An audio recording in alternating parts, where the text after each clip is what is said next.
The idea of searching actually leads you away from discovery. You cannot find it on the outside.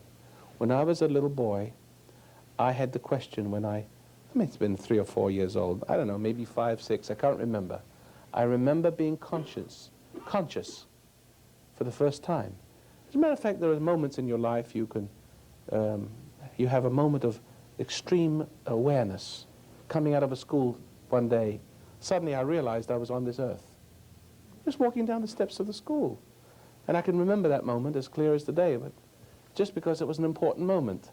Not that the school steps were important, and what I was seeing the kids on the playground, it was like, here I am, how did I get here? But before that, I lived a life in sort of, everything was semi-dream. Have you noticed? No? Moments of sudden awakening, and it's a little scary because you're sort of sitting in there alone. But in one of those moments, I asked the question, what am I here for? But not with words. Something deeper than words asked the question, and something deeper than words answered it. And it gave me assurances I will know. And I was satisfied. I asked the question, well, who can I ask? In one of those moments, I thought of my parents and teachers. And my mind reached out a little further than that in thought and imagination to see where the answers to life, the riddle of existence, was about. And the same something inside me says, no one has it. I was perfectly satisfied. Did I ever tell you the story of the guy that walked around the parade ground?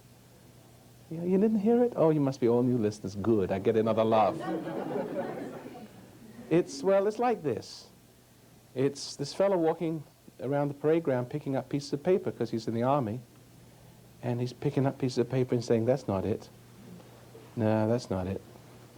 No, that's not it. He goes on for days and weeks. Finally, the sergeant sends him to the psychiatrist, and the psychiatrist nods his head and writes a piece of paper, his walking papers. Of course, he said, that's it. See, in other words, we know, deep down inside, we know what isn't it, don't we? We may not know what it is. It is it. It's what it isn't. Oh, see, what it is telling us what it isn't. You go to this church, you go to that synagogue, you go to this group of people, always there's something that says, that's not it. That's nothing satisfied. Nothing is compatible with what you're looking. If you're really searching, you're going to go many places, and you're going to stick your nose in many things. And maybe you think, oh, this looks like it might be it, and you join. And then all of a sudden it gets dry, and you say, that's not it. It may happen a lot of times, but I can save you a lot of trouble. It's not anywhere.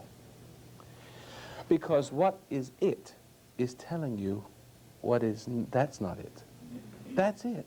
Who understands what I'm saying?